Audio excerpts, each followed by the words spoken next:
잠깐 같이 기도드리겠습니다. 자비로우신 우리 아버지 하나님, 오늘도 저희들을 한자리에 불러 모아주시고 주님을 찬송하며 또 주님의 말씀으로 교훈받게 해주신 것을 감사합니다.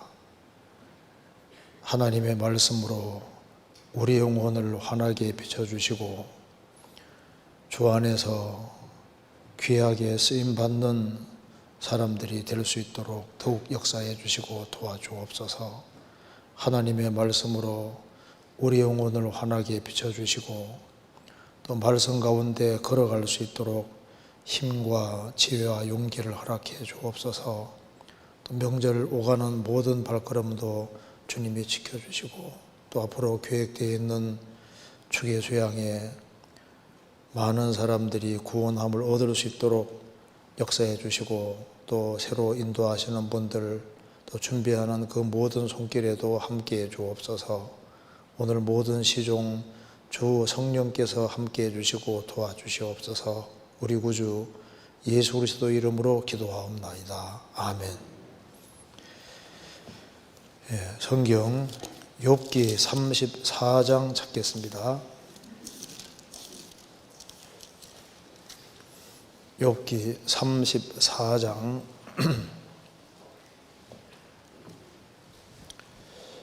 33절을 제가 읽겠습니다. 34장 33절입니다. 하나님이 내 뜻대로 갚으셔야 하겠다고 내가 그것을 싫어하느냐? 그러면 내가 스스로 택할 것이요 내가 할 것이 아니니 너는 아는 대로 말하라. 거기까지입니다. 명절 잘 보내셨습니까? 오늘 설교를 좀 빨리 끝낼까 생각을 했는데 빨리는 못 끝낼 것 같고 12시 반 전에 최대한 끝내도록 해보겠습니다. 왜냐하면 이 본문이 생각보다 아주 중요한 본문이고 우리가 마음속에 새겨야 될 아주 중요한 말씀이기 때문에 좀 말씀을 좀 드려보려고 합니다. 여기에 이제 이 욥기 34장은 이제 엘리후가 욥과 세 친구의 변론을 다 듣고 난 이후에 욥과 세 친구를 책망하면서 하시는 말씀입니다. 특별히 이제 욥을 향해서 하시는 말씀인데 33절에 하나님이 내 뜻대로 갚으셔야 하겠다고 내가 그것을 싫어하느냐?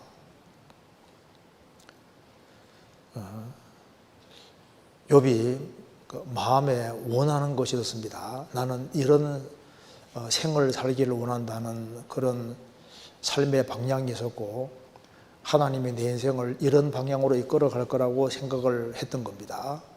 그런데 욥이 생각한 것과 전혀 다른 방향으로 흘러갔기 때문에 욥이 굉장히 당황을 한 겁니다.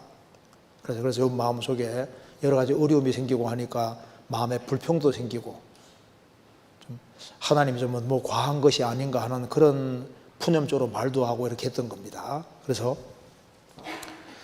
하나님이 욥 너의 뜻대로 갚으셔야 하겠다고 내가 그것을 싫어하느냐? 욥 너가 원하는 방향 쪽으로 안 했다고 해서 너가 싫어하느냐? 그러면 내가 스스로 택할 것이요 내가 할 것이 아니니 너는 아는 대로 말하라. 그러면 욥 너가 한번 스스로 한번 택해봐라.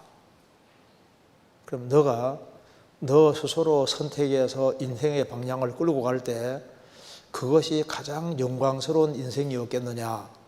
아니면 하나님께서 인생의 방향을 이렇게 틀어서 아주 엄청난 고난의 길로 이끄셨는데 이것이 이런 방향으로 하나님이 택하신 이것이 잘한 것이냐? 아니면 너가 생각하는 대로 너가 원하는 방향대로 하는 것이 잘한 것이냐? 너 한번 아는 대로 한번 얘기해봐라. 이렇게 얘기를 했습니다. 그래서 오늘 하나님의 뜻과 인간의 뜻이, 사람의 뜻이 충돌될 때 이런 일은 항상 벌어집니다. 내가 원하는 뜻이 있는데 내 생각과 예상 다르게 인생이 흘러가잖아요. 그래서 하나님의 뜻과 인간의 뜻이 이제 충돌이 될 때, 여기 엘리후가 말한 대로 내가 그것을 싫어하느냐? 너의 원대로 안 됐다고 해서 너가 싫어하느냐?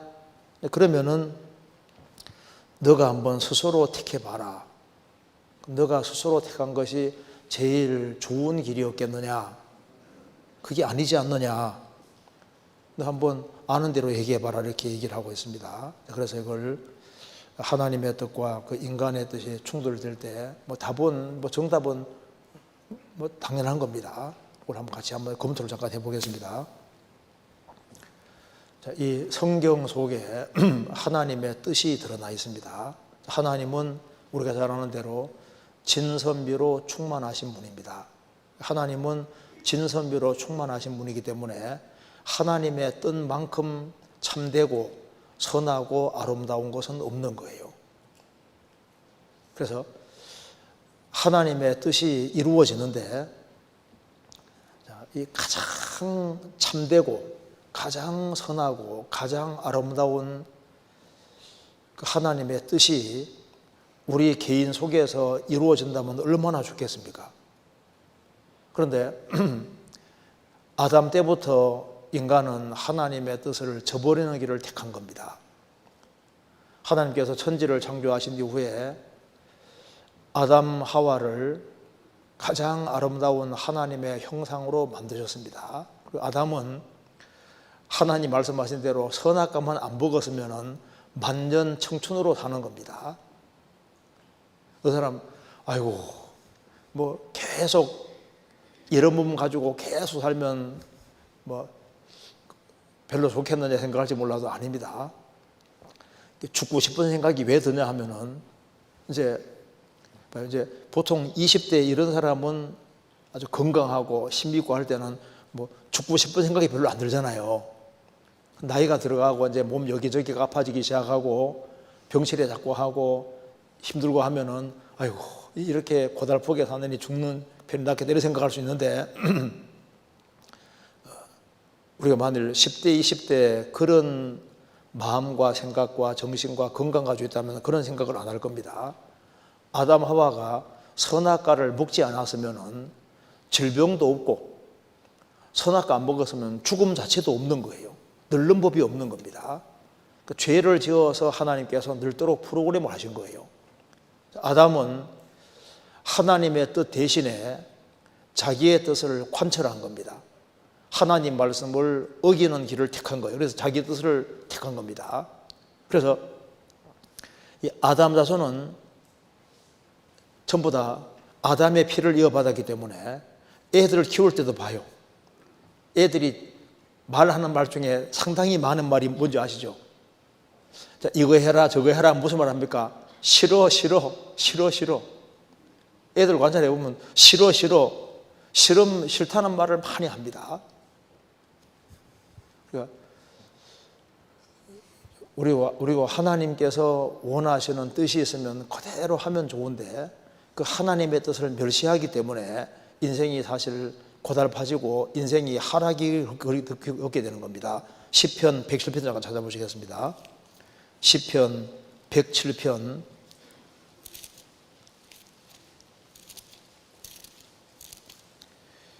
107편 11절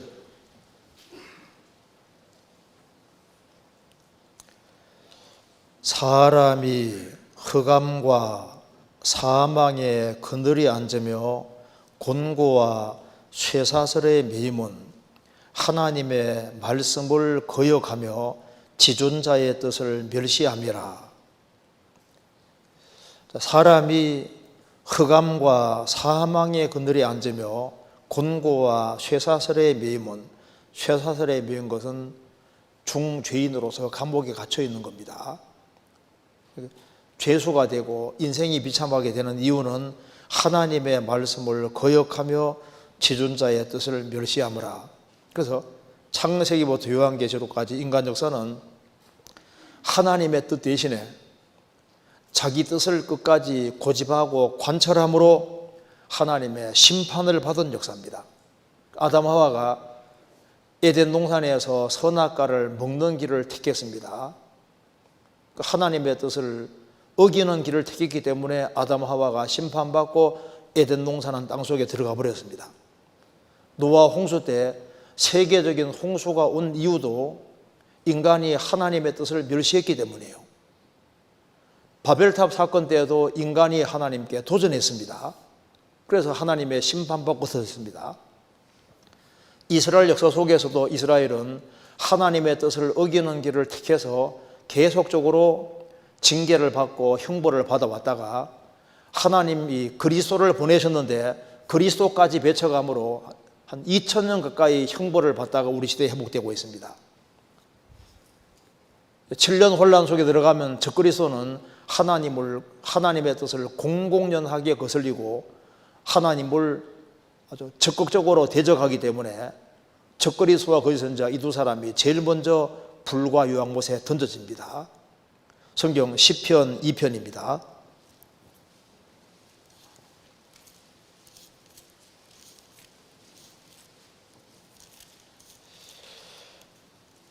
시편 2편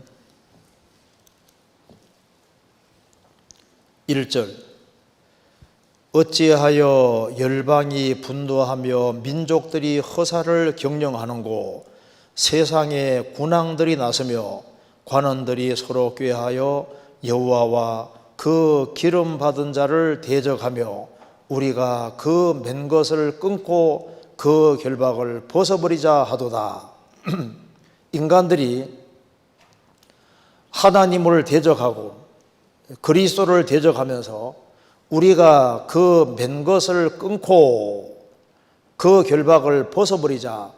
하나님이 정해놓은 굴레, 하나님께서 너는 이 범위 안에 살아라. 하나님께서 이 굴레를 딱 씌워놨습니다. 그걸 다 벗어던져버리고 하나님을 대적하는 길을 택합니다. 그래서 하나님의 작정된 뜻을 거절하기 때문에, 거역하기 때문에 아주 무자비한 심판을 받게 되는 겁니다. 그래서 또 인간이 하나님 말씀을, 하나님의 뜻을 어기는 길을 택할 때 그 배후에 충동질을 하는 마귀가 있잖아요. 그래서 너 아침의 아들 계명성이여 어찌 그리 하늘에서 떨어졌으며 너 열국을 엎은 자여 어찌 그리 땅에 찍혔는고 너 열국을 엎은 자여 이 세계를 둘러엎고 사람들로 하여금 하나님 뜻을 등지게 만드는 그 배후에 마귀가 있는 겁니다. 주기도문에 우리를 시험에 들게 하지 마옵시고 다만 악에서 구하옵소서. 마귀는 악한 자인데 사실은 악이라고, 주님 악이라고. 악으로 똘똘 뭉친 자가 마귀입니다. 그래서 배후에 하나님 뜻을 어기도록 만드는 그 마귀가 배후에 있는 거예요. 성경을 읽어보면은 하나님께서 말씀하실 때 하나님 뜻이 분명할 때는 처음부터 그 말씀에 순종하는 길을 택하는 것이 가장 현명합니다. 하나님이 발람 선지자에게 말씀했습니다. 발람 선지자에게 모압 왕 발락이 찾아왔잖아요. 이제 사진 보냈습니다. 제발 이스라엘 민족을 저주하게 해달라 부탁했습니다. 그래서 발람이 이제 하나님께 묻습니다. 하나님, 이스라엘 백성들을 저주하러 갈까요 말까요? 하나님 뭐라 했습니까? 너는 가지도 말고 저주하지도 말아라. 두 가지 얘기했습니다. 가지도 말고 저주하지도 마. 주님 뜻입니다. 근데 발락이 재물을 더 많이 가져와서 지위도 더 높게 해주고 막 재물도 엄청 많이 줄 걸 얘기를 하니까 하나님께 생떼를 씁니다. 하나님, 갈까요 말까요? 저게 가라고 나와 있지 않습니까? 그게 무슨 말입니까? 갈 테면 가봐, 그 말인 거예요. 그래서 나귀 타고 가다가 천사가 나타나서 나귀가 이제 피했잖아요. 피해서 이제 발람 선지자가 몸이 상하니까 이제 발람이 화가 나가지고 나귀를 딱 때리니까 나귀가 왜 때려? 네가 말을 안 들으니까 때리지. 내가 지금까지 당신 섬겨왔는데 당신 말 불순종하는 거 본 일이 있어. 나귀하고 옥신각신하고 있는 거예요. 하나님 눈을 딱 열어주시니까 천사가 죽이려고 딱 준비하고 있잖아요. 만일 천사가 없었으면요, 이스라엘 백성 저주했을 겁니다. 근데 가지도 말고 저주하지도 말라고 했는데 갔잖아요. 처음부터 가지 말아야 됩니다. 그것 때문에 발람은 결국은 죽게 되잖아요. 또 성경 한번 찾아보시겠습니다. 민수기 22장. 민수기 22장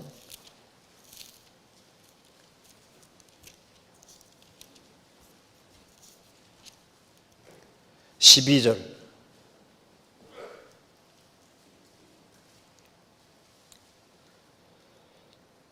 하나님이 발람에게 이르시되 너는 그들과 함께 가지도 말고 그 백성을 저주하지도 말라. 그들은 복을 받은 자니라. 발람에게 두 가지 얘기했습니다. 모압 사람에게 가지도 말고 저주도 하지 말아라. 그런데 이스라엘 백성들을 저주는 못했습니다. 하나님이 입을 딱 주장하고 계시니까 저주는 못했지만 갔잖아요. 그래서 이스라엘은 저주를 못해도 모압 왕에게 소스를 넣어준 겁니다. 이스라엘 백성들을 타락시킬 수 있는 길을 알려준 거예요. 그래서 모압 왕이 이스라엘과 이제 하나가 되는 길을 택해서 음행이 시작되고, 그래서 총 2만 4천 명이 죽게 됐습니다. 발람 선지자는 하나님께서 결국은 죽도록 허락하신 겁니다. 여호수아 13장입니다. 여호수아 13장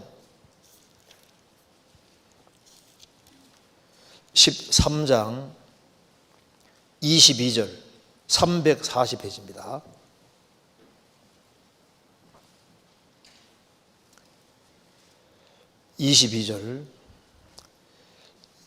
이스라엘 자손이 그들을 도력하는 중에 부올의 아들 술사 발람도 칼날로 죽였더라.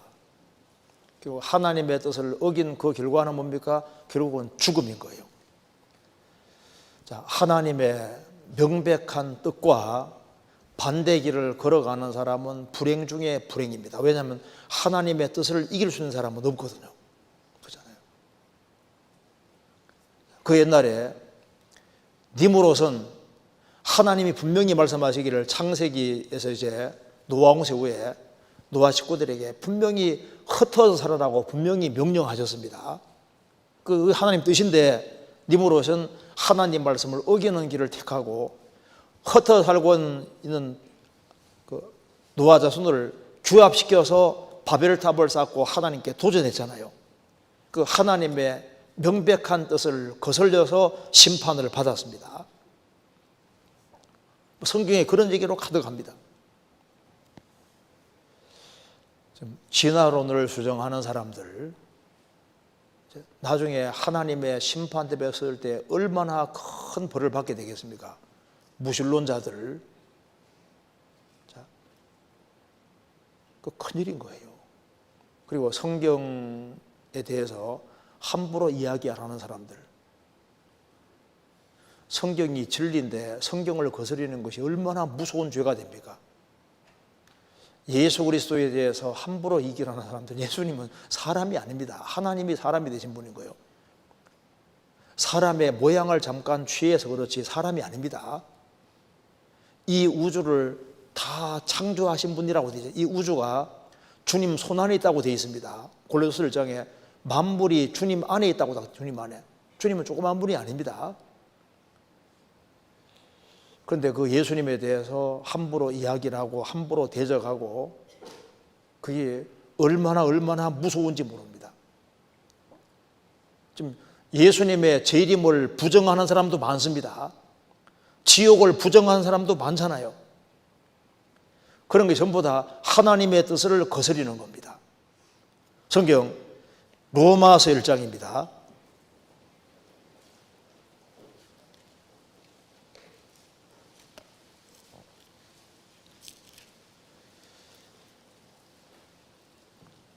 1장 26절 240페이지입니다.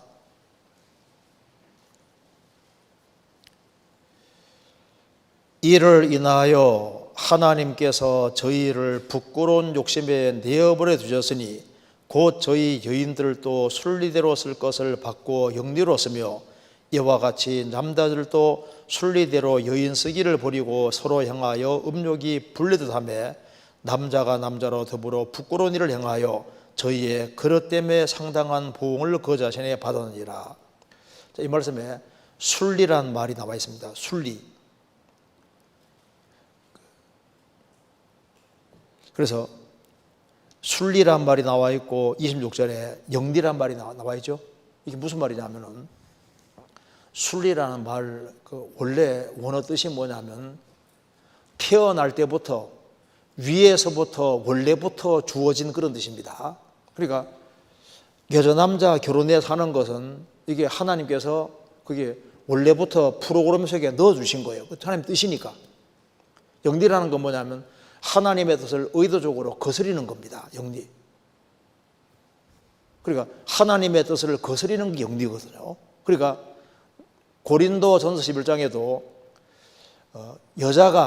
남자가 긴 머리가 있으면은 너희 본성이 욕되는 걸 가르치지 아니하느냐. 그 본성이란 말도 순리란 말입니다.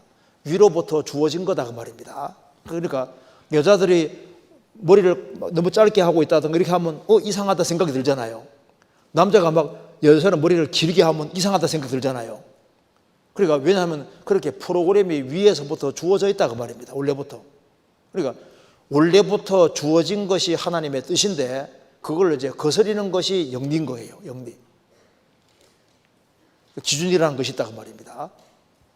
그러니까 하나님의 뜻이 있는데 사람들은 이제 하나님께 뭘 물으러 올 때도 자기가 뜻을 다 정해놓고 물으러 오는 사람이 있는 거예요. 그러면 자기 마음에 맞으면 아멘하고 안 맞으면 그냥 그 하나님 뜻을 저버려 버립니다. 자, 예레미야 시대에도 그런 일이 있었습니다. 이제 바벨론 제국의 왕이 쳐들어와서 이스라엘을 아주 박살내고 그리고 이제 이스라엘 사람들의 많은 사람을 포로로 잡아갔습니다. 그리고 예루살렘에 남아있는 사람을 위해서 총독 하나를 세워놨는데 한 사람이 총독을 죽여버린 거예요. 그러니까 이제 예루살렘에 있는 사람들이 겁이 났습니다. 바벨론 왕이 세운 총독을 죽였으니 이제 바벨론 왕 쳐들어와서 예루살렘을 다시 한번 박살낼 거라 생각하니까 위험하다 생각이 들어가니까 그래서 애굽으로 내려가고자 했던 겁니다. 내려가기 전에 이게 혹시 하나님 말씀을 어길지도 모르니까 일단 예레미야에게 물어봐야 되겠다 싶어서 예레미야에게 오는 겁니다. 근데 벌써 마음속에는 내려가기로 결정 다 하고 이제 오는 거예요. 이러면 안 되는 겁니다. 성경 한번 찾아보시겠습니다. 예레미야 40장.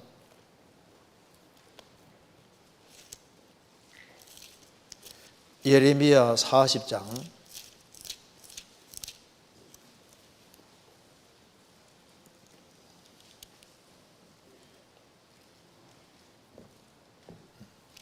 예레미야 40장부터 해서 이제 44장까지 쭉 가면은 이제 이게 쭉 얘기가 나와 있는데요.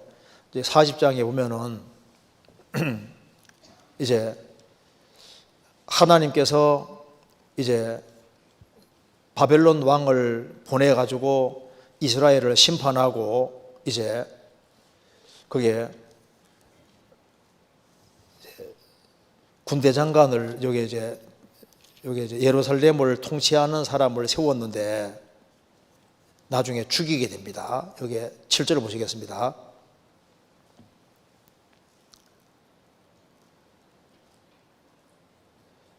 들에 있는 군대 장관들과 그들의 사람들이 바벨론 왕이 아이감의 아들 그달랴를 이 땅 총독으로 세우고 남녀와 유아와 바벨론으로 옮기지 아니한 빈민들을 그에게 위임하였다함을 듣고 그래서 저게 바벨론 왕이 그달랴를 총독으로 세웠습니다. 그런데 이 총독을 한 사람이 살해합니다.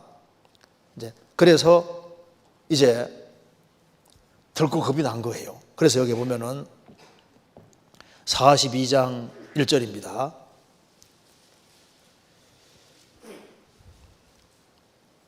이에 모든 군대의 장관과 가랴의 아들 요하난과 호사야의 아들 여사냐와 백성의 작은 자로부터 큰 자까지 다 나와 선지자 예레미야에게 이르되 당신은 우리의 간구를 들으시고 이 남아있는 모든 자를 위하여 당신의 하나님 여호와께 기도하소서. 당신이 묵도하시거니와 우리는 많은 중에서 조금만 남아사오니 당신의 하나님 여호와께서 우리의 마땅히 갈 길과 할 일을 보이시기를 원하나이다. 그래서 선지자 예레미야가 그들에게 이르되 내가 너희 말을 들었은즉 너희 말대로 너희 하나님 여호와께 기도하고 무릇 여호와께서 너희에게 응답하시는 것을 숨김이 없이 너희에게 고하리라. 자, 5절 6절 한번 같이 읽어보겠습니다. 그들이 예레미야에게 이르되 우리가 당신의 하나님 여호와께서 당신을 보내사 우리에게 이르시는 모든 말씀대로 행하리이다. 여호와는 우리 중에 진실무망한 증인이 되옵소서. 우리가 당신을 우리 하나님 여호와께 보내면 그의 목소리가 우리에게 좋고 좋지 아니함을 물론하고 청종하려 함이라. 우리가 우리 하나님 여호와의 목소리를 청종하면 우리에게 복이 있으리이다. 그래서 총독을 죽였으니까 예루살렘에 있는 건 위험하다 싶어서 애굽으로 내려가기 전에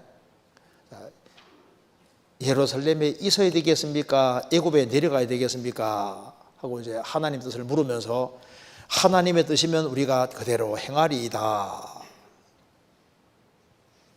그래서 이제 예레미야가 하나님의 얘기를 했습니다. 말씀드리니까 이제 10일 후에 7절에 나와 있죠. 10일 후에 여호와의 말씀이 예레미야에게 임했습니다. 임하면서 말씀했습니다.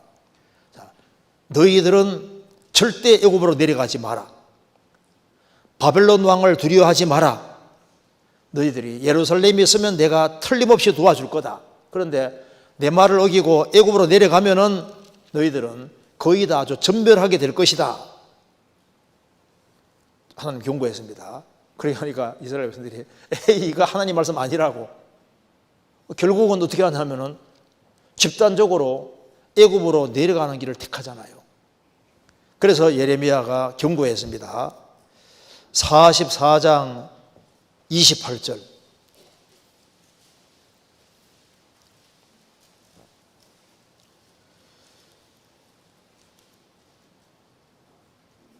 (27절부터) 읽겠습니다. 27절. 보라 내가 경성하여 그들에게 재앙을 내리고 복을 내리지 아니하리니 애굽 땅에 있는 유다 모든 사람이 칼과 기근에 망하여 멸절이리라. 그러한즉 칼을 피한 소수의 사람이 애굽 땅에서 나와 유다 땅으로 돌아오리니 애굽 땅에 들어가서 거기 우거하는 유다의 모든 남은 자가 내 말이 성립되었는지 자기들의 말이 성립되었는지 알리라. 예레미야는 정말 유명한 사람이었습니다. 왜? 예레미야가 이스라엘 망한다 하는 말씀대로 그대로 임하는 걸 그들이 봤습니다. 예레미야 말대로 되는 것을 봤고, 그래서 하나님께 정확히 여쭈고 정확히 정답이 내려와서 하나님의 뜻은 예루살렘에 머무르라. 하나님 신뢰하고 머무르라고 말씀하셨는데 그들은 얼른 눈에 봤을 때는 예루살렘은 위험하고 이집트는 안전한 거로 보이니까 자기의 생각대로 움직이는 길을 택했습니다. 그래서 하나님 말씀했습니다. 내 말이 성립되었는지 자기들의 말이 성립되었는지 알리라. 항상 누구 말이 성립합니까? 하나님 말씀이 성립하니까 하나님의 뜻이 명백할 때는 하나님 말씀을 꽉 붙잡는 게 지혜로운 거예요. 자, 지금까지 성경대로 되어 왔고 지금도 성경대로 되어지고 1.1핵도 성경대로 되는 것이 분명한데도 불구하고 그걸 보면서도 말씀을 안 붙잡는 사람들이 있습니다. 인생을 살다 보면은 항상 하나님 말씀이 되고 하나님 뜻대로 됐으니까 가장 현명한 길은 주님 뜻이 명백할 때는 그거 딱 붙잡는 게 가장 현명한 겁니다. 환경 믿지 말고 자기 상황 보지 말고 말씀이 어떻게 되느냐 그거 보고 따라가야 되는, 그래야 지혜로운 겁니다.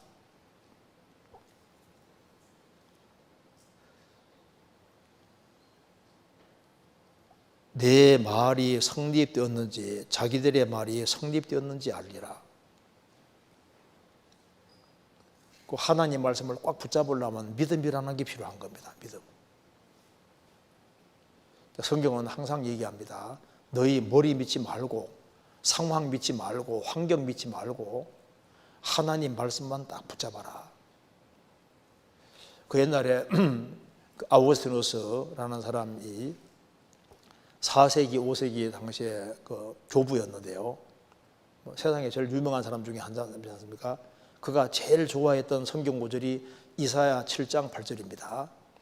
너희가 믿지 아니하면 정령 굳게 서지 못하리라. 바꿔 말하면 믿으면은 굳게 서리라. 하나님 말씀을 확실하게 의지하고 믿는 사람은 굳게 설 것이고 너희가 믿지 아니하면 정령 굳게 서지 못할 것이다. 그래서 하나님께 물을 때에는 하나님께 묻는다는 것은 정말 칭찬할 만한 요소입니다. 그렇죠? 우리 시대 보세요. 자기 사다 시대처럼 자기 소견에 옳은 대로 행하였더라. 자기 주관 방법대로 살아가는 시대인데 여기 하나님께 물으러 나온 건 얼마나 좋은 거예요. 그런데 묻는다고 해서 꼭 옳은 길을 가는 것은 아닙니다. 물을 때 자기가 결론 다 내리고 나오면은 그건 하나님께 물으러 나오는 게 아닙니다.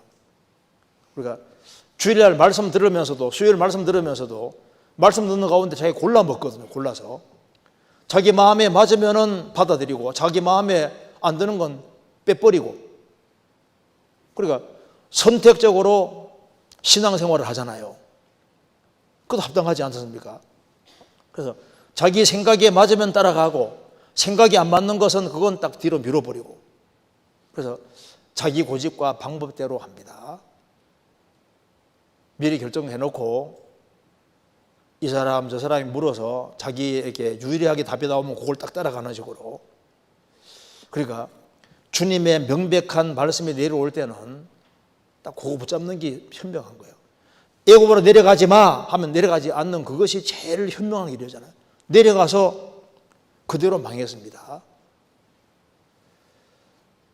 성경에는 정답이 주어졌습니다. 그러니까 명확한 답이 주어졌으면 그걸 바꿀 수가 없어요. 그래서 독일의 바하, 음악의 아버지 바하 아시나? 요즘 바흐라고 하는 것 같더라고. 바하가 얘기잖아요. 하나님이 마침표 찍은 곳에 물음표 찍지 말아라. 하나님이 무엇은 무엇이다 그 찍은 데다가 물음표 찍지 마라 그 말입니다. 의문 토 달지 마라 그 말입니다. 성경에 명백히 되어 있으면은 그걸 그대로 따르는 것이 현명한 겁니다. 그잖아요. 그래야지 됩니다. 그래서 하나님이 딱 정확히 길을 보여줄 때 그대로 가는 것이 가장 현명하고 좋은 길이 되는 거예요.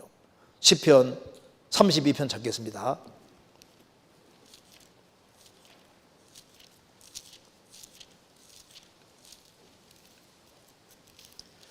(32편) 8절입니다.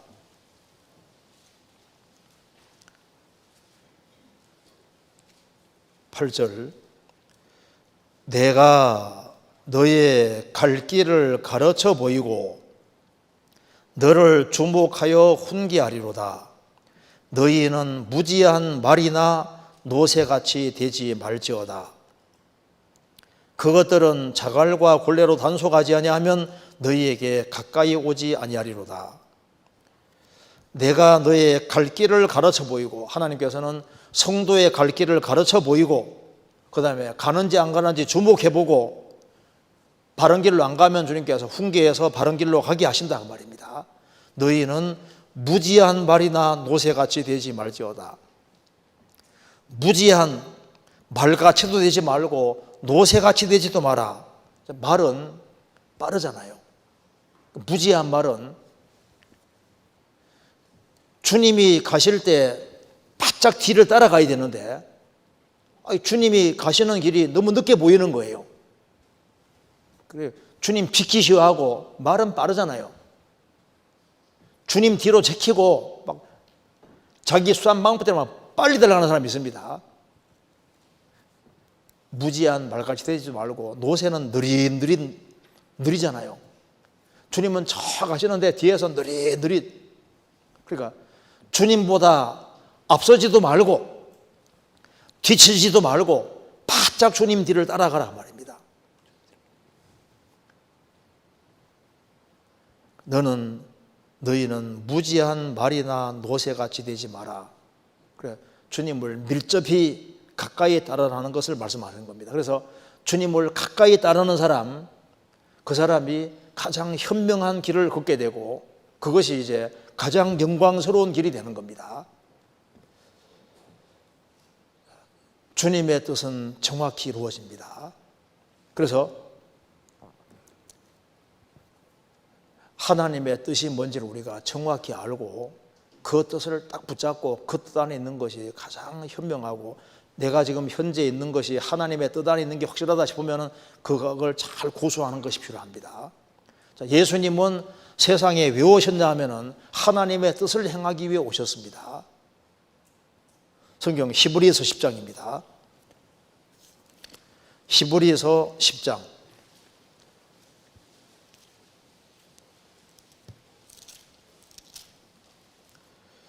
히브리서 10장 6절입니다. 전체로 번제함과 속죄제는 기뻐하지 아니하시나니 이에 내가 말하기를 하나님이여 보시옵소서 두루마리 책에 나를 가르쳐 기록한 것과 같이 하나님의 뜻을 행하러 왔나이다 하시니라. 예수님은 하나님의 뜻을 행하러 오셨고 10절 이 뜻을 조차 예수 그리스도의 몸을 단번에 들이심으로 말미암아 우리가 거룩함을 얻었노라. 예수님은 한 마리 속죄제물로 죽는 것이 하나님의 뜻입니다. 그래서 누가복음 22장 42절에 예수님이 십자가를 앞두고 아버지여 아버지의 뜻이거든 이 잔을 내게서 옮기시옵소서. 그러나 나의 원대로 마옵시고 아버지의 원대로 되기를 원하나이다. 아버지의 뜻이거든 이 잔을 옮겨 주십시오.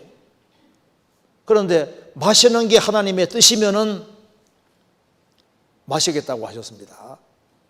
십자가 죽음은 죽는 건 아버지의 뜻이니까 그 뜻 앞에 예수님은 자신을 완전히 드린 거예요. 예수님은 아버지의 뜻을 이루게 오셨고 그 뜻을 이루셨습니다. 그러면 예수님은 십자가에 죽으시는 것이 하나님 아버지의 뜻이고 그리고 하나님께서 원하시는 우리에게 원하시는 뜻이 뭘까요? 하나님의 뜻은 우리가 영생 얻는 게 하나님 뜻입니다. 영생 얻는 거. 성경 요한복음 6장입니다.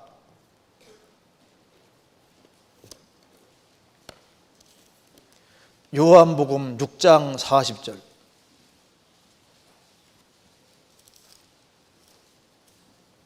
자, 이건 같이 읽겠습니다. 6장 40절입니다. 내 아버지의 뜻은 아들을 보고 믿는 자마다 영생을 얻는 이것이니 마지막 날에 내가 이를 다시 살리리라 하시니라. 내 아버지의 뜻은 아들을 보고 믿는 자마다 영생 얻는 이것이 아버지의 뜻입니다. 그래서 마귀는 믿지 못하도록 부추기고 성령께서는 구원 안 받은 사람이라 할지라도 배후에서 믿도록 유도하십니다. 그래서 참으로 믿을 때 성령이 그 사람 속에 딱 들어가시는 거예요. 그래서 이제 우리가 구원을 받았습니다. 구원을 받았으면은 영생 얻는 게 하나님 아버지 뜻인데 영생을 얻었으면은 영생 얻은 사람에게 하나님의 뜻이 있는 겁니다. 우리에게 그 뜻이 명백할 때는 그 뜻을 붙잡는 것이 가장 보람되고 가장 영광스러운 길이 되는 겁니다. 베드로전서 4장입니다. 베드로전서 4장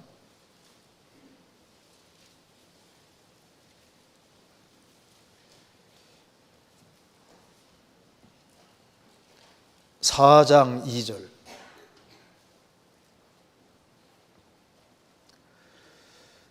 그 후로는 다시 사람의 정욕을 좇지 않고 오직 하나님의 뜻을 좇아 육체의 남은 때를 살게 하려 함이니라. 구원받기 전에는 우리 육신을 따라 우리 마음대로 살았습니다. 이제 영생을 얻는 그 아버지 뜻이고, 영생 얻은 사람에게 하나님 원하시는 뜻이 있습니다. 오직 하나님의 뜻을 좇아 육체의 남은 때를 살게 함이니라. 구원받은 그날부터 주님 앞에 갈 때까지 육체의 남은 때는 오직 하나님의 뜻을 좇아 육체의 남은 때를 살기를 원하시는 겁니다. 우리는 왜 사느냐? 하나님의 뜻을 위해 지금 살고 있는 거예요. 하나님의 뜻. 우리에게 원하시는 뜻이 있습니다. 그러니까 그럼 우리가 왜 성경을 배우냐 하면은 하나님의 뜻을 좇아 남은 때를 살아야 되는데 그 하나님의 뜻이 뭔지를 잘 모르니까 하나님 뜻을 배우기 위해서 성경을 바르게 배워야만, 그래야만 하나님 뜻을 정확히 알 수가 있는 거예요. 베드로 성경 로마서 12장입니다. 로마서 12장.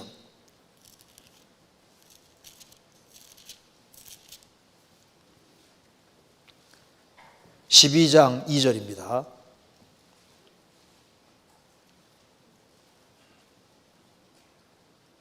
12절.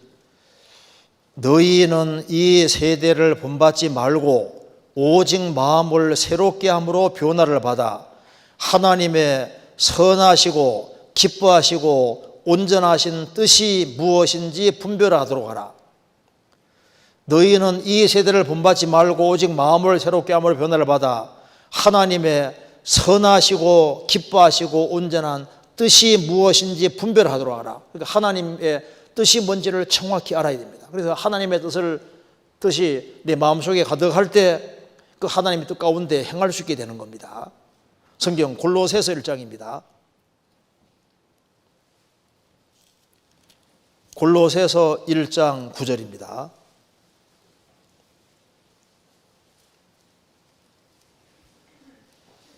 (1장 9절) 이로써 우리도 듣던 날부터 너희를 위하여 기도하기를 그치지 아니하고 구하노니 너희로 하여금 모든 신령한 지혜와 총명에 하나님의 뜻을 아는 것으로 채우게 하시고, 하나님의 뜻을 아는 것으로 채우게 하시고, 구원을 받아서도 육체의 남은 때를 하나님의 뜻 가운데 살아야 되는데 하나님의 뜻을 제대로 분별하지 못하면 덜렁덜렁 세상을 막 살아가는 거예요. 뜻이 하늘에 이룬 것 같이 땅에서도 이루어지이다. 하나님의 뜻이 땅에 이루어지는 것처럼 우리 개인에게 원하시는 계획이 우리 통해서 이루어져야 되는데, 그러기 위해서는 하나님의 뜻이, 나를 향하신 뜻이 뭔지를 정확히 분별할 필요가 있는 겁니다. 우리가 한 사람이 구원받으면은 구원받은 사람에게 원하시는 하나님의 뜻이 있습니다. 그리고 우리를 향해서 끊임없이 계속적으로 말씀하시는 것이 있습니다. 그러니까 성령을 소멸치 말며 한 이유가 뭐냐면 성령의 불길을 끄지 말고 성령이 교회들에게 하시는 말씀을 들을지어다. 성령이 교회에게 하시는 말씀도 있고 우리 각자에게 하시는 음성이 있거든요.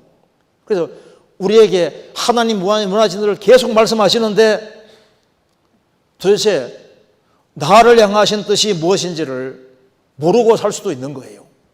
그러니까 하나님의 선하시고 온전하시고 기뻐하시는 뜻이 뭔지를 분별하고 하나님의 뜻을 아는 것으로 채우게 하시고, 그러니까 성경을 가까이 하지 않는데 어떻게 뜻을 알 수 있겠습니까? 요한복음 7장에서 예수님이 말씀했습니다. 사람이 하나님 뜻을 행하려 하면, 이 말이 하나님께로 왔는지 내가 스스로 말함인지 알리라. 사람이 하나님 뜻을 행하려는 그 의지가 있을 때, 바르게 살려는 갈망이 있을 때 주님께서 길을 알려주시는 겁니다. 그래서 자기가 갈 길을 정확히 알고 하나님의 뜻이 뭔지를 확실하게 알면 인생 헤맬 이유가 없는 거예요. 우리 각자에게 코스가 분명히 있습니다. 우리 개개인의 원하시는 하나님 뜻이 있고, 나를 구원하셨을 때는 내 인생을 작품으로 만들라는 계획이 틀림없이 있어요. 욥이라는 사람에게만 하나님의 계획이 있습니까? 아니잖아요.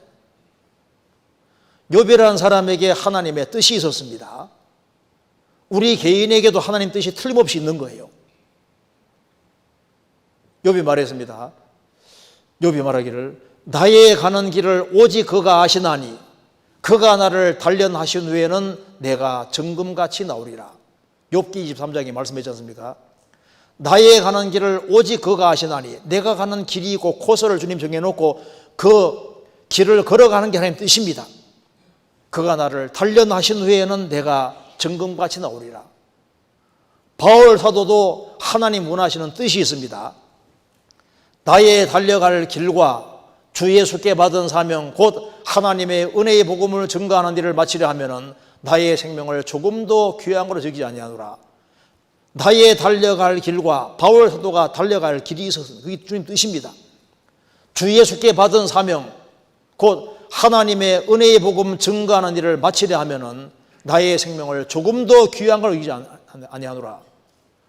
베드로 사도 요한에게 원하시는 뜻이 있습니다. 베드로 사도는 전도하다가 나중에 거꾸로 십자가 못 박혀 죽는 것이 하나님의 뜻입니다. 사도 요한은 요한계시록까지 기록하고 자연사하는 게 하나님의 뜻이에요. 각자에게 원하는 길이 있습니다. 우리 개개인에도 원하시는 뜻이 있습니다. 예레미야는 눈물의 선지자인데 예레미야도 하나님 부르심 받고 그리고 인생 속에서 하나님의 원하시는 뜻과 길이 있는데 그 길을 눈물이 흐르지만 그 길을 걸어갔어야 되는 겁니다. 내가 하나님 원하시는 길로 갈 수가 있을까? 이게 좀 중요한 문제지 않습니까? 이거 성경 한번 찾아보시겠습니다. 예레미야 23장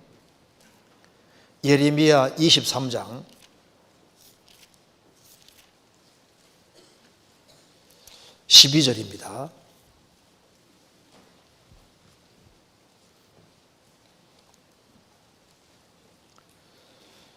(23장 12절) 천공 87페이지입니다. 그러므로 그들의 길이 그들에게 흑암 중에 미끄러운 곳과 같이 되고 그들이 밀침을 받아 그 길에 엎드러질 것이라. 그들이 벌하는 해에 내가 그들에게 재앙을 내리리라. 여호와의 말이니라. 여기서 우리가 알아야 될 것이 있습니다. 인생의 길을 걸어가는 데는 자기가 나 이 길을 걸어가야지 한다고 걸어갈 수 있는 게 아니에요. 지금 이것은 거짓 일꾼에 대해서 하신 말씀입니다. 그러므로 내가 그들의 길이 그들에게 흑암 중에 미끄러운 것 같이 되고, 거짓 선자의 길을 걸어가면 주님이 길이 미끄러운 곳이 돼서 그냥 미끄러지면 크게 다치잖아요. 미끄러운 것이 되고 그들이 밀침을 받아 그 길에 엎드러질 것이라. 하나님 말씀을 등지는 길을 걸어가면 밀침을 받아 누구 확 밀어가지고 그냥 엎드러지게 만드시는 겁니다. 그래서 그들을 벌하는 해에 내가 그들에게 재앙을 드리리라. 여호와의 말이니라. 그래서 인생의 걸음의 주장자는 자기가 아닙니다. 인간은 연약합니다. 그래서 나는 내 인생을 내가 이 코스로 걸어갈 거야. 근데 하나님의 도움 안 받으면 미끄러지고 밀침받아 거꾸로진다고 되어 있잖아요. 내 인생의 주장자는 내가 아닙니다. 배후에 하나님이 계시는 거예요. 그래서 마음이 바르게 되어 있으면 주님께서 그 사람이 원치 않는 가장 영광스러운 길로 이끄시고, 합당하지 아니하면 주님께서 길을 다 꺾어버린다니까요. 성경 예레미야 10장입니다.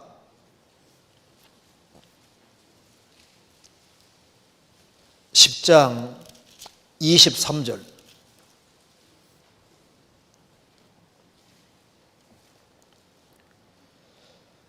여호와여 내가 알거니와 인생의 길이 자기에게 있지 아니하니 걸음을 지도함이 걷는 자에게 있지 아니함이니이다. 여호와여 내가 알거니와, 이거 알아야 됩니다. 인생의 길이 자기에게 있지 아니하니 걸음을 지도함이 걷는 자에게 있지 아니하니이다. 내가 내 길을 걸어가는 것처럼 보이지만은 배후에 하나님이 계시기 때문에, 의롭고 걸어가신 하나님이 계시기 때문에 내가 내 생각과 내 방법대로 길을 걸어간다고, 잘 걸어간다고 착각하면 안 됩니다. 인생의 걸음을 지도하는 것은 걷는 자에게 있는 게 아닙니다. 배후에 절대적으로 지혜롭고 전지전능하시고 무한한 지혜를 가진 분이 배후에 딱 계시는 거예요. 인생을 만들어 가시는 분이 따로 배후에 계시는 겁니다.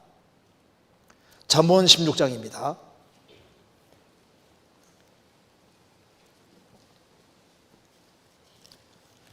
잠언 16장 9절, 926페이지입니다. 사람이 마음으로 자기의 길을 계획할지라도 그 걸음을 인도하는 자는 여호와시니라. 사람이 마음으로 자기 길을 계획할지라도 자기 계획대로 잘 안 되잖아요. 그 걸음을 인도하는 자는 여호와시니라. 잠언 19장입니다.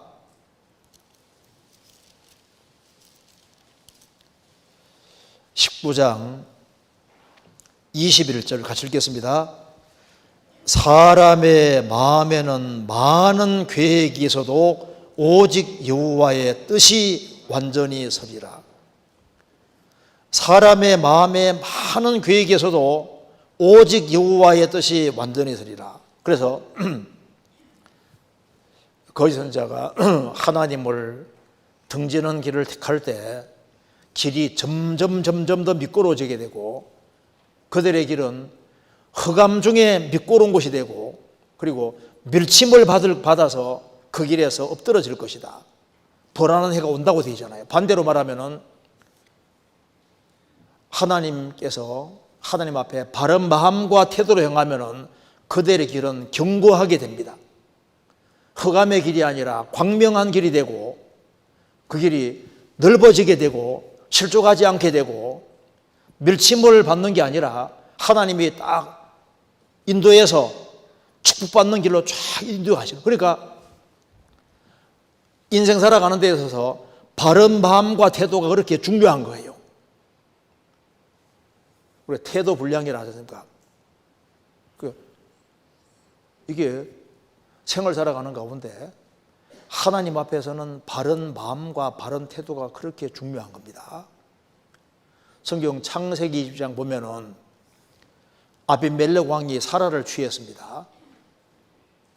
꿈에 나타나셨습니다. 하나님께서 옆에 있는 여자는 너의 남의 아내다. 에? 하나님 몰랐는데요. 분명히 아브라함은 자기 누이라고 했고 사라는 오라비라고 했습니다. 나는 온전한 마음과 깨끗한 손으로 했습니다. 나도 그런 줄 알았기 때문에 내가 사라 가까이 못하게 막았다고 했습니다. 이방 왕이었지만은 온전한 마음과 깨끗한 손으로 행할 때는 주님께서 범죄를 막아주셨잖아요. 인생 배후에 모든 것을 주장하시는 분이 계시는 겁니다. 그래서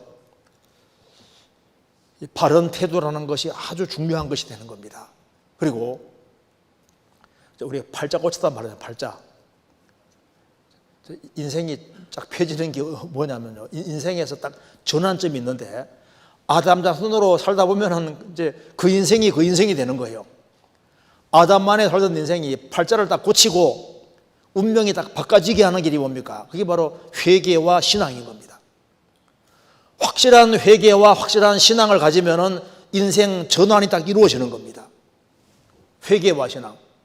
그래서 하나님의 뜻에 자기를 던질 때 인생이 바꿔지는 거예요.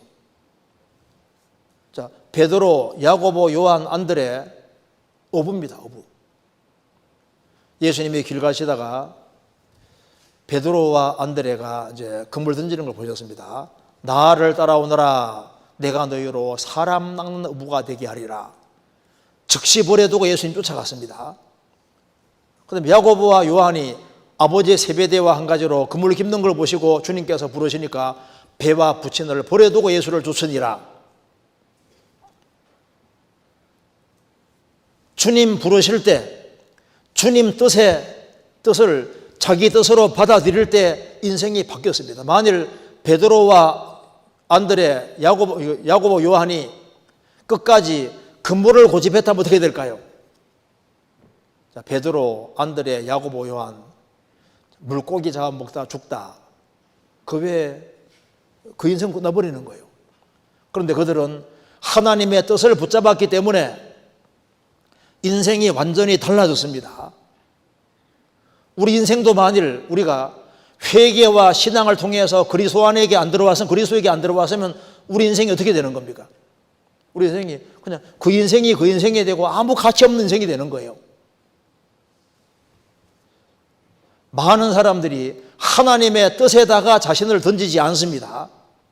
어떤 사람은 연재 인생을 던지고 어떤 사람은 스포츠에 던지고 재물에 인생 던지고 세상 잠깐 사는 데는 좋을지 몰라도 잠깐 지나고 나면 아무것도 아닌 거예요. 하나님의 뜻에 자기를 던지는 그 사람이 가장 현명한 사람입니다. 그러니까 개인의 인생에도 터닝 포인트가 있는 것처럼 역사도 마찬가지입니다. 만일 솔로몬이 인생 말년에 우상 숭배를 안 했다면 나라가 두 쪽이 안 나는 거예요. 그런데 솔로몬이 우상 숭배한 그것 때문에 하나님께서 나라 두 쪽 냈다고 나와 있는데 그게 히브리 원어에는 아주 특별한 단어로 되어 있습니다. 한번 찾아보시겠습니다. 여기에 열왕기상 12장입니다.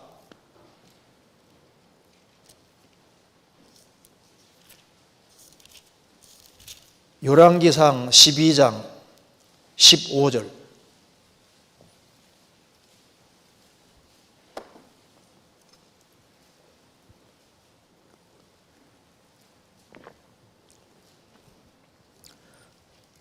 (535페이지입니다)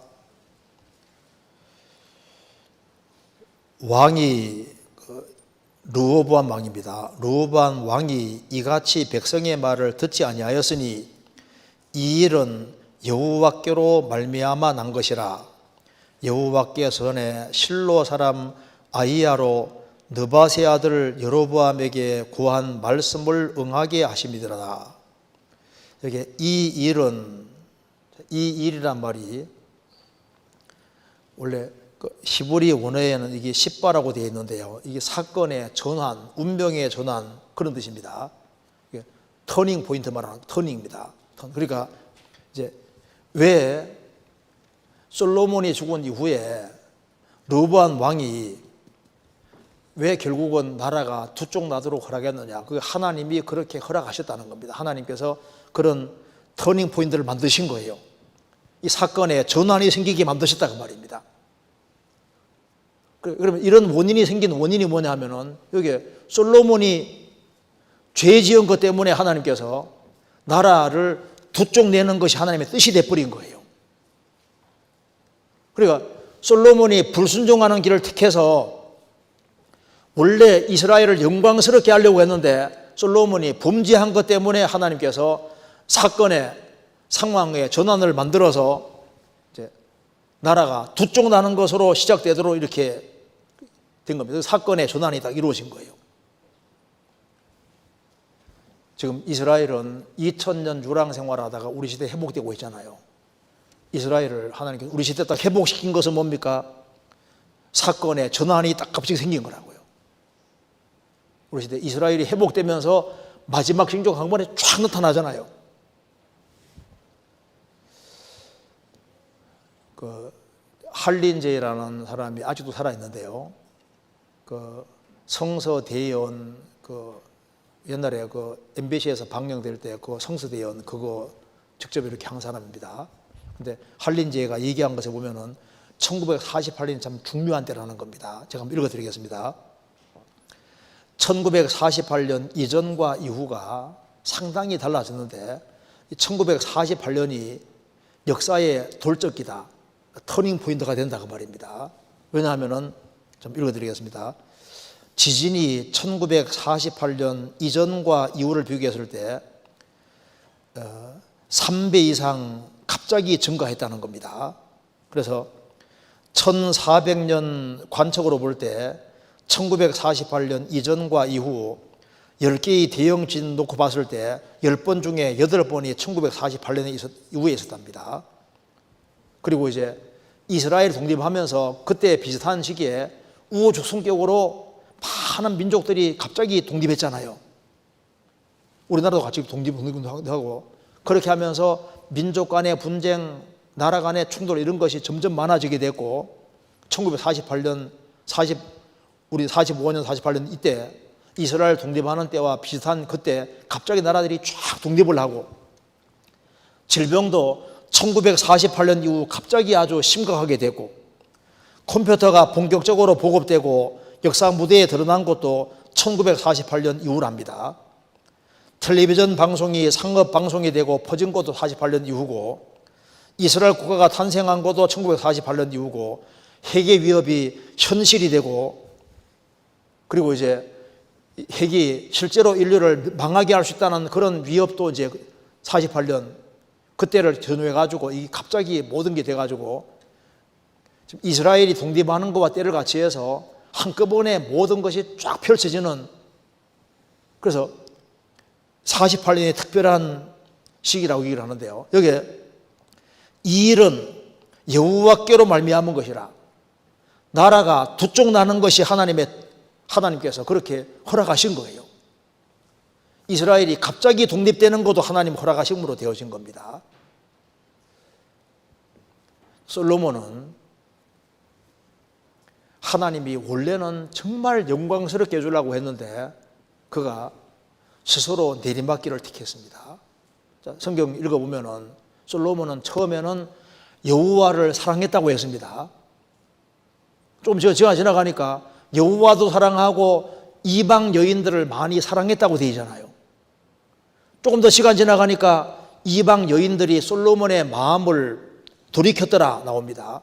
그 다음 더 가니까 솔로몬의 마음이 여호와를 떠났다고 되어 있잖아요. 그러니까 솔로몬이 처음부터 마음이 여호와 떠난 게 아니라 처음에는 하나님만 사랑했고 그 다음에는 이방 여인들을 사랑했고 그 다음에는 이방 여인들이 솔로몬 왕의 마음을 돌이키게 했고 그 다음에는 솔로몬 스스로가 마음이 하나님께 떠나버렸고 그래서 우상 숭배도 했기 때문에 하나님께서 그 벌로 나라를 두 쪽으로 딱 나눠버린 거예요. 솔로몬이 지금 천국에서 얼마나 그 애통해 할까요? 야, 그때 내가 그렇게 안 했으면 역사가 완전히 달라지는 건데 원래 주려고 했던 그 엄청난 것에서 솔로몬은 이방 여인을 사랑함으로 해서 결국은 어떻게 결국은 아래로 내려가는 인생을 살은 겁니다. 그렇잖아요. 자, 이거 우리가 알아야 될 것이 있습니다. 더 나은 인생을 살 수 있는 길이 있는 거예요. 주님은 더 나은 길을 주려고 하는 게 하나님 뜻입니다. 제가 우찌무라 간조를 한번 읽어드리겠습니다. 우찌무라 간조는 거듭난 크리스찬입니다. 일본의 유명한 학자고 독실한 크리스찬이었습니다. 제가 한번 읽어드리겠습니다. 우찌무라 간조가 한 얘기입니다. 병이 들어도 좋다. 나는 다만 하나님의 뜻을 아는 것만이 소원이다. 가난해도 좋다. 나는 다만 하나님의 뜻을 아는 것이 소원이다. 사람들에게 미움을 받아도 좋다. 나는 다만 하나님의 뜻을 아는 것만이 소원이다. 나는 나의 불행에 극치는 하나님의 뜻을 모르는 데 있다. 나는 질병을 두려워하지 않는다. 나는 가난을 두려워하지 않는다. 고독을 두려워하지 않는다. 나는 다만 하나님에게서 버림을 받아서 그 뜻이 하나님의 뜻이 나에게 전해지지 않게 되는 것을 가장 두려워한다. 하나님 원하옵나니 나에게 어떤 혼란이 닥쳐도 좋사오니 당신과 나의 사이에 영적인 교제가 끊어지지만 않게 하시옵소서. 우찌무라 간조 간절한 소원입니다. 어떻게 하든 간에 하나님의 뜻을 알고 그 뜻 가운데 살아가는 그 간절한 소원이 소원. 하나님께서는 우리에게 원하시는 뜻이 있습니다. 적당한 선에서 인생 사는 거 말고 정말 우리 인생이 빛나게 되는 걸 원하시잖아요. 자, 엘리야 당시에도 엘리야 밑에 생도들이 많이 있었습니다. 그런데 누가 가장 빛난 인생이 됐습니까? 엘리사. 왜 그럴까요? 엘리사는 바짝 엘리야를 따라갔습니다. 열왕기하 2장 보면은 이제 하나님께서 길갈에서 이제 엘리야를 길갈에서 이제 베델로 보내십니다. 그때 엘리사는 기어코 따라가잖아요. 왜 따라와? 그냥 있어. 따라갑니다. 하나님이 나를 여리고로 보내시느니라. 또 따라가잖아요. 제발 따라오지 마라. 따라갑니다. 나중에 이제 하나님이 나를 이제 요단강으로 보내시느니라, 요단으로 보내시느니라. 또 따라가는 거 봐요. 다른 생도들은 그런 간절한 마음이 없습니다. 엘리사는 그런 간절한 마음이 있기 때문에 나중에 영감의 갑절을 받고 생도 중에서 제일 귀하게 쓰임 받잖아요. 하나님께서는 원하시는 뜻이 있는데 그 간절한 마음이 있는 사람을 하나님께서 거기에 목적에 맞게끔 사용하시는 거예요. 성경 열왕기하 2장입니다.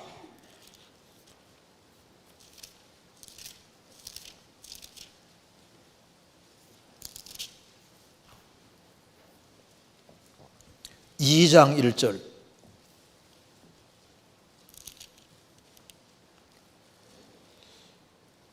여호와께서 회리 바람으로 엘리야를 하늘에 올리고자 하실 때에 엘리야가 엘리사로 더불어 길갈에서 나가더니 엘리야가 엘리사에게 이르되 청컨대 너는 여기에 머물라 여호와께서 나를 베델로 보내시느니라. 엘리사가 이르되 여호와의 사심과 당신의 혼의 삶을 가리켜 명세하노니 내가 당신을 떠나지 아니하겠나이다. 이에 두 사람이 베델로 내려가니 베델에 있는 선자의 생도들이 엘리사에게로 나와 이르되 여호와께서 당신 오늘날 당신의 선생을 당신의 머리 위로 취하실 줄을 아나이까. 가로되 나도 아노니 너희는 잠잠하라. 여기 보시면 생도들이 있는데 생도들이 있어도 엘리사 같은 마음이 아니잖아요. 그러니까 끝까지 따르려는 그런 마음이 없고 그냥 현상 유지로 만족하는 그런 생도들이 많이 있는데 그 중에서도 엘리사는 마음이 다릅니다. 그래서 읽어보면은 길갈에서 베델로 여리고로 요단강까지 그대로 가잖아요. 끝까지. 엘리야가 승천하는 것을 보고 그 다음에 엘리사에게 능력이 갑자기 임했습니다. 그러니까 하나님께서는 사람에게 주고자 하는 것이 많이 있고 뜻하는 것이 많이 있는데 인간이 이 정도면 되지 하고 그냥 머물러 버리고 그 간절한 열망이 너무 적은 거예요. 자, 바울 사도가 아시아로 전도로 가는데 성령께서 막으셨습니다. 그러면 성령께서 막으실 때 그 성령의 뜻을 뿌리치고 아시아로 계속 갈 수도 있잖아요. 그런데 성령이 막으시기 때문에 성령에 대해 순종해서 유럽으로 먼저 전도하는 길을 갔습니다. 왜? 성령께서 원하시니까. 그래서 하나님께서 원하시는 뜻을 따르는 것이 제일 현명한 길이 되는 겁니다. 성경 사도행전 16장입니다.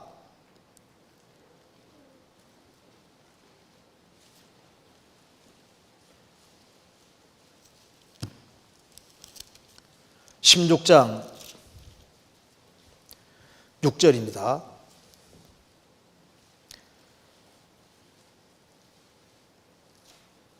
성령이 아시아에서 말씀을 전하지 못하게 하시거늘 부르기아와 갈라디아 땅으로 다녀가 무시아 앞에 이르러 비두니아로 가고자 했으되 예수의 영이 허락지 아니하는지라.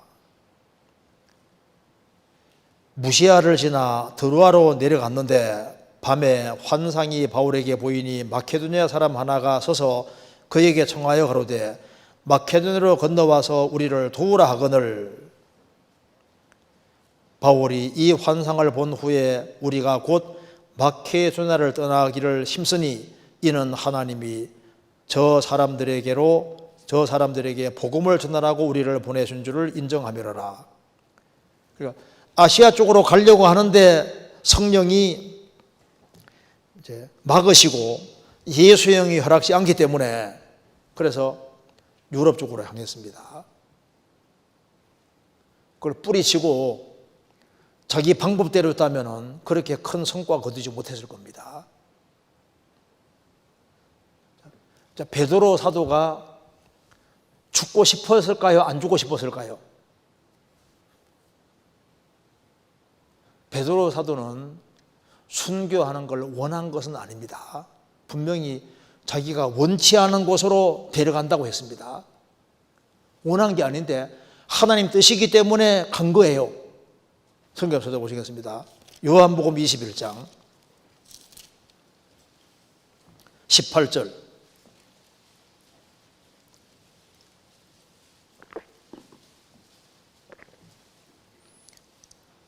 186페이지입니다. 내가 진실로 진실로 네게로 노니 젊어서는 내가 스스로 띠뛰고 원하는 곳으로 다니거니와 늙어서는 내 팔을 벌리리니 남이 내게 띠띠우고 원치 아니하는 곳으로 데려가리라. 이 말씀을 하시면 베드로가 어떠한 죽음으로 하나님께 영광 돌릴 것을 가르치시미라. 원치 아니하는 곳으로 데려가리라. 베드로 사도는 원치 않았지만 하나님의 뜻이기 때문에 결국은 거꾸로 뽑아 죽는 길을 간 거예요.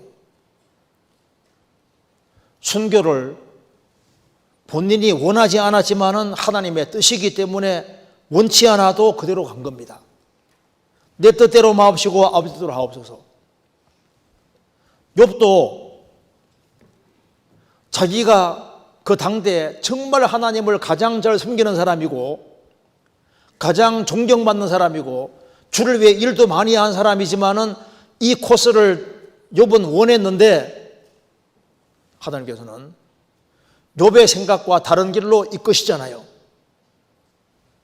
10명의 자녀가 죽고 재산 날아가고 몸 전체가 병들어 아주 비참하게 됐습니다. 그러니까 주님이 높여놨다가 막 제일 낮춰놨습니다. 그러니까 욥이 이건 자기가 원하는 길이 아니다 그 말입니다. 그렇지만은 끝까지 인내하고 참음으로써 주님께서 그게 가장 영광스러운 길로 이끄신 겁니다. 우리가 원치 않아도 하나님의 뜻이면은 뜻 앞에 딱 굴복하면은 돌이켜보면 주님이 제일 좋은 길로 인도한 걸 알 수 있습니다. 원래 아펜젤러도 원래 일본 선교를 위해 준비하고 있었습니다. 그런데 한국을 가기로 한 친구가 갑자기 못 가게 돼가지고 대타로 본인이 한국에 들어오게 됐잖아요. 일본에 비해서 한국은 그때 굉장히 못 살았습니다. 그런데 한국에 와보니까 복음이 그렇게 잘 받아들이는 거예요. 그러니까 본인이 원하는 길이 있는데 원하는 길을 가지 않고 주님이 길을 엮었잖아요. 원래 키스 올라서도 우리의 복음 전에는 키스 올라서도 원래 네덜란드 선교사지 않습니까? 키스 올라서도 키스라는 게 이상한데 보통 케이스 올라서 원래 키스 올랐습니다. 키스 올라서도 원래 네팔 선교사라고 하려고 했었잖아요. 네덜란드에서 구원을 받고 그리고 이제 선교 훈련을 받고 이제 외국 선교부 소속을 해서 이제 한국에 들어오게 됐는데 그때가 1957년입니다. 원래 들어온 것이 원래 가려고 하는 것은 이쪽이 아닌데 한국에 오게 된 거예요. 그래서 1957년에 한국에 들어와서 언어를 배워서 전도를 했잖아요. 그러니까 사람이 자기가 원하는 것이 있는데 하나님 뜻이면 순종하면 나중에 들어보면 제일 좋은 길인 거예요. 제일 좋은 길. 하나님은 실수를 하지 않는 겁니다. 성경 에베소서 2장 찾겠습니다. 에베소서 2장 10절.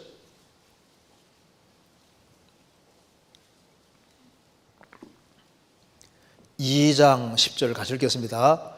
우리는 그의 만드신 바라 그리스도 예수 안에서 선한 일을 위하여 지으심을 받은 자니 이 일은 하나님이 전에 예비하사 우리로 그 가운데서 행하게 하려 하심이니라.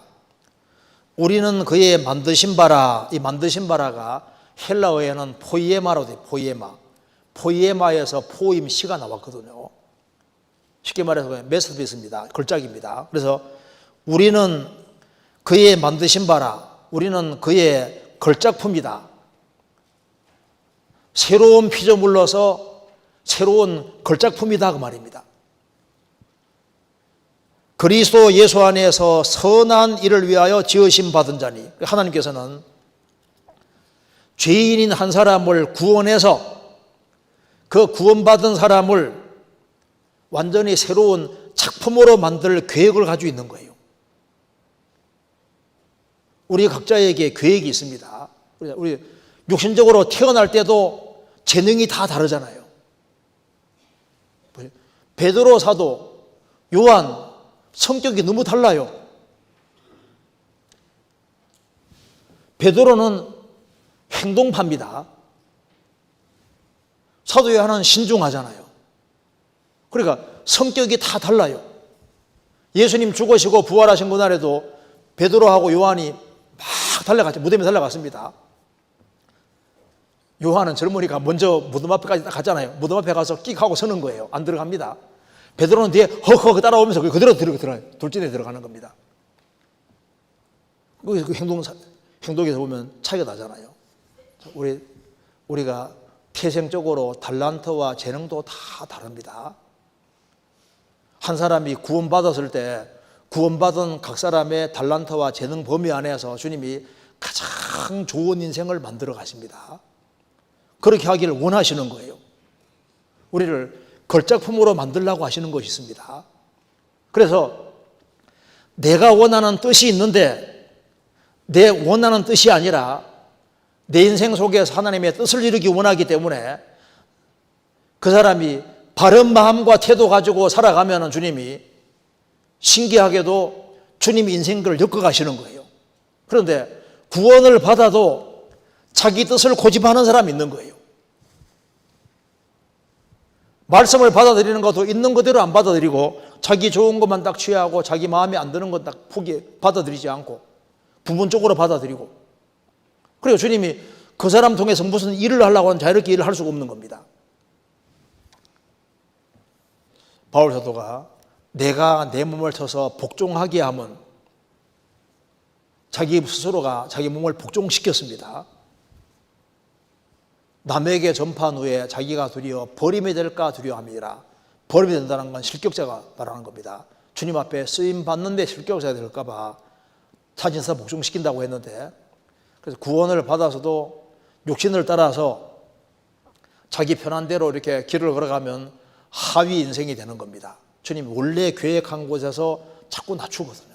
우리 보통 이제 부모가 자녀를 키울 때, 야, 얘 말 잘 듣고 순종 잘하면은 이렇게 해야지 계획을 세우다가 나중에 계속 말 안 들으면 어떻게 됩니까? 계획이 축소가 되죠. 제발 말씀만 부리지 말아라. 집안에만 좀 조용히 있어라.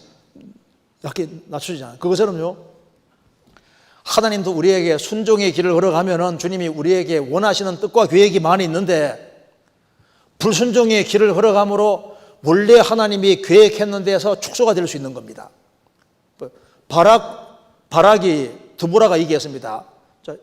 가나안 사람과 전쟁해 하나님 명령하셨다니까 바락이 드보라 붙잡았잖아요. 당신이 안 가면 안 가겠다고. 하나님보다 드보라 의지하는 마음이 있으니까 주님께서 전쟁에는 승리하게 해주시되 결정타는 해벨이 아니에 야일이 없잖아요. 주님 말씀하면 그냥 네 하면 제일 좋은 길인 겁니다. 우리가 하나님의 뜻을 따라갈 때 제일 정말 영광스러운 길을 주시려고 하는데, 그래서 하나님의 뜻, 그게 뭔지를 생각하고 뜻 가운데 살아가는 이쪽에다 포커스를 맞춰야 되는 겁니다. 뜻이 하늘에 이룬 것 같이 땅에서도 이루어지이다. 그래서 하나님의 뜻과 인간의 뜻이 충돌될 때는 자기의 뜻을 딱 꺾어야 되는 겁니다. 하나님 뜻을 그대로 받아들여야 되는 거예요. 우리가 오늘 제일 마지막에 찬송가 431장 부르려고 합니다. 그게 슈몰크 목사가 30년 전쟁, 유럽에 30년 전쟁 있고 난 이후에 많은 사람들이 죽고 했는데, 그래서 이 슈몰크 목사 부부가 전도하는 지역이 굉장히 넓었습니다. 36개 지역을 이렇게 돌봐야 되기 때문에 자녀 놓고 바깥에서 활동을 많이 했잖아요. 나중에 주일을 하고 집에 들어와 보니까 집이 불타버리고 자녀 둘이 다 죽었잖아요. 잿더미가 되어 있는 겁니다. 그래서 그것 때문에 만들어진 찬송가가 바로 431장 내 주여 뜻대로 하옵소서, 그 노래입니다. 좀 불러보겠습니다. 그러니까 주님의 뜻이면은 그대로 받아들이겠다는 겁니다. 로마서 8장입니다. 8장 28절.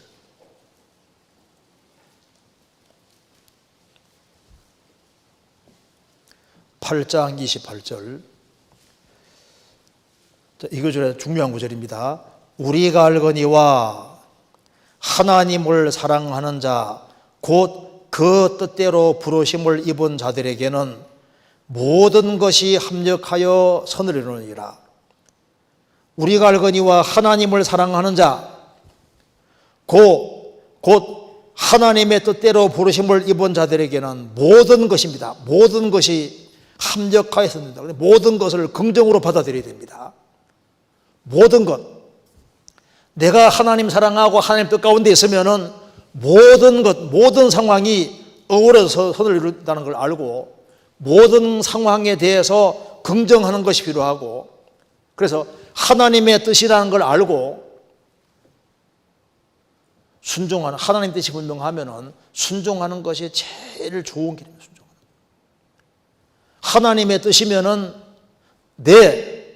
이것이 제일 좋은 길입니다. 내가 어떤 상황에 처한다 할지라도 모든 것이 합력해서 선을 이룬다고 말씀하셨기 때문에 모든 것에 대해서 긍정하고, 예, 하나님, 내가 그대로 받아들이겠습니다. 제가 국민일보 신문에 보니까 디바인 예스라고 해서 성스러운 순종이라고 해가지고 하는 그 내용이 나오던데요. 이제 이 스탠리 존스 목사가 중풍으로 있다가 결국은 하나님의 도움으로 다시 일어나서 20년 동안 그 인도에 선교를 했는데요. 하나님 말씀하시면은 어떤 경우에도 순종하는 길을 택하는, 그것이 제일 좋은 길이라고 말하고 있습니다. 우리 시대는 모든 결박을 벗어버리자, 내 멋대로 하자잖아요. 그게 아니라 우리 시대는 멋대로 하는 시대인데 가장 현명한 길은 하나님 살아계시니까, 예, 하나님, 이게 제일 좋은 길입니다. D.L. 무디는 평생 하나님의 뜻을 추구하며 하나님의 뜻을 거스르려면 기꺼이 포기하고 순종하는 삶을 살았습니다. 그래서 D.L. 무디 통해서 D.L. 무디가 한 2억 명 정도의 사람을 상대로 전도했고 정말 많은 사람을 주님 품으로 인도했습니다. 하나님의 뜻에 순종하는 길을 걷는 사람, 그 사람을 주님이 귀하게 사용하는 겁니다. 성경 사도행전 13장입니다. 사도행전 13장 36절.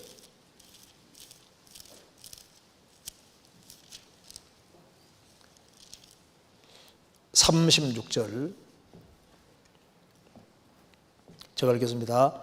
다윗은 당시에 하나님의 뜻을 조차 섬기다가 잠들어 그 조상들과 함께 묻혀 썩음을 당하였으되 다윗은 당시에 하나님의 뜻을 조차 섬기다가 잠들었다. 얼마나 아름다운 말입니까? 하나님의 뜻을 조차 섬기다가 잠들었다.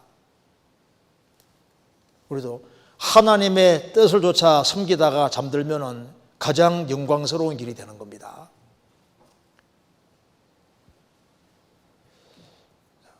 하나님의 뜻은 우리가 죄에서 구별되는 것도 하나님 뜻이요, 항상 기뻐하고 쉬지 말고 기도하고 범사에 감사하는 것 하나님 뜻이지 않습니까? 그런데 하나님의 뜻이 뭐냐면 선을 행함으로 고난받는 게 하나님의 뜻입니다.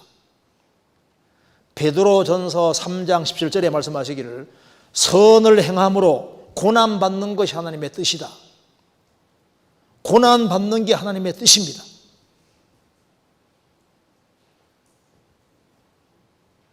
우리는 고난받는 속에서 대접을 하고, 고난받는 속에 용서하고, 고난받는 속에서 전도하고, 또 주님께서 우리가 격결로 가지 않도록 하기 위해서 내게 연약한 구속을 두신 것도 하나님의 뜻일 수 있는 겁니다. 바울에게 질병도 주시고 우리에게 답답한 상황을 자꾸 엮는 것도 주님 뜻일 수 있는 거예요. 그러니까 베드로 고린도 후서 4장에 답답한 일을 당하여도 그 말 나오잖아요. 구원받은 사람 답답한 일을 당할 수도 있습니다. 생을 살아가는 가운데 왜 하나님이 나를 지구상에 남겨두셨느냐, 나를 남겨두신 뜻이 뭔지를 정확히 알아야 됩니다. 그리고 내가 지구상에 사는 나를 남겨둔 뜻을 확실하게 알면은 그 뜻을 그대로 수용하고 그대로 받아들이고 살아갈 때 그게 주님 원하시는 뜻인 겁니다. 우리 시대에 소리가 이기는 시대입니다. 큰 소리 치는 사람 이기는데 예수님 죽이라 죽이라는 소리가 이긴 것처럼 보였지만 예수님은 죽으시고 부활해서 승리하셨습니다. 진리가 이깁니다. 그리고 진리 가운데 행하는 사람, 하나님 뜻을 행하는 사람은 틀림없이 나중에 약속을 받게 돼 있고 이 세상도 그 정욕도 지나가되 오직 하나님의 뜻을 행하는 이는 영원히 가느니라. 하나님의 뜻을 행하는 사람은 영원히 가느니라. 욥은 하나님의 뜻 가운데 있었고 뜻 가운데 살았기 때문에 하나님이 욥을 가장 영광스럽게 만들어 주셨습니다. 욥기에서 말한 대로 하나님의 뜻과 인간의 뜻이 충돌될 때 너의 원대로 하지 않는다고 싫어하느냐? 싫어할 것이 없습니다. 그걸 그대로 수용하고 이해는 안 되지만 눈물은 흐르지만은 그대로 받아들이는 것이 가장 현명한 길이 되는 겁니다. 그래서 이제 엘리후가 책망한 대로 하나님이 내 뜻대로 갚으셔야겠다고 내가 그것을 싫어하느냐? 하나님의 뜻이면 싫어할 이유가 없고 긍정적으로 딱 받아들이고, 그리고 우리 각자 코스는 다르기 때문에 다른 사람 볼 필요 없습니다. 다 달라요. 어떤 사람은 정말 편안하게 살잖아요. 어떤 사람은 정말 인생이 아주 힘들고 기고합니다. 야곱에게 12아들이 있는데 10명 형들은 괜찮은데 11번째 요셉만 인생이 기고하잖아요. 왜 내 인생이 이렇게 기고하냐? 그렇다고 싫어하지 마라 그 말입니다. 왜 다른 사람 인생과 내 인생은 다르냐? 어떤 사람은 자식이 말 잘 듣는 사람은 자식이 말 안 들을 수도 있잖아요. 내가 그런 자식 받으려고 한 것도 아니잖아요. 우리 이해되지 못할 것이 많이 있지만은 하나님이 너의 원대로 안 했다고 싫어하느냐? 싫어하지 마라 그 말입니다. 그걸 그대로 수용하고 아멘하고 받아들이고, 그리고 거기에 하나님의 뜻과 섭리가 있다는 걸 믿으라 그 말이에요. 시간 지나가면 하나님께서는 하나님이시기 때문에 가장 영광스럽고 좋은 길을 엮는 것이 맞는 거예요. 바로 욥기가 그걸 보여주는 겁니다. 너가 원하는 코스가 아닌 다른 곳으로 엮어졌다고 해도 싫어할 이유가 없다 그 말입니다. 나중에 보니까 욥기가 만들어지는 줄 몰랐잖아요. 우리는 그의 만드신 바라, 우리는 하나님의 작품입니다. 돌이켜보면은 인생을 이렇게 빚어 가시다는 걸 알 수 있습니다. 제일 좋은 길로 주님께서 만들어 가시기 때문에 항상 아멘 하는 마음으로 우리가 살아야 될 것 같습니다. 같이 기도하시겠습니다. 자비로우신 우리 아버지 하나님, 저희들을 주의 보배로운 피로 구원해 주신 것을 감사합니다. 저희들 이 세상에서 주님의 뜻이 무엇인지를 알고 주님의 뜻 가운데 생을 살아갈 수 있도록 도와주시고, 또 주님께서 우리 인생을 만들어 간다는 사실을 마음에 깊이 새기며 생을 살 수 있도록 도와주옵소서. 주님 말씀 가운데 한 걸음 한 걸음 걸어갈 수 있도록 도와주시옵소서. 명절을 오가는 모든 발걸음도 지켜주시옵소서. 우리 구주 예수 그리스도의 이름으로 기도하옵나이다. 아멘. 찬송 같이 부르시겠습니다. 431장입니다.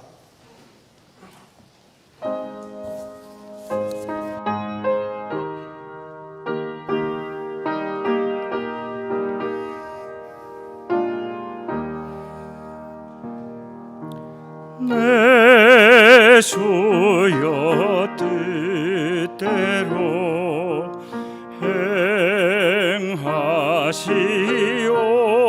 행하시옵소서. 온 몸과 영혼을 다 주께 드리니 이 세상 고락한 주 인도하시고 날 주관하셔서 뜻대로 하소서. 내 주여 뜻대로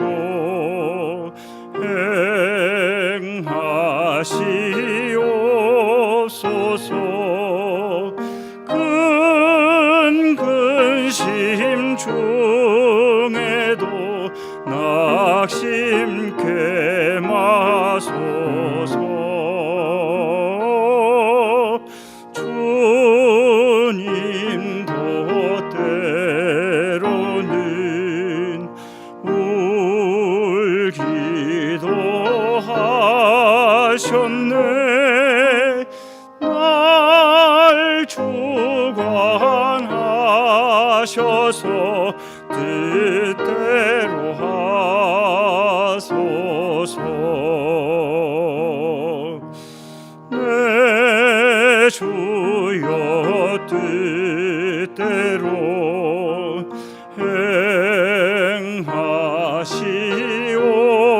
행하시옵소서.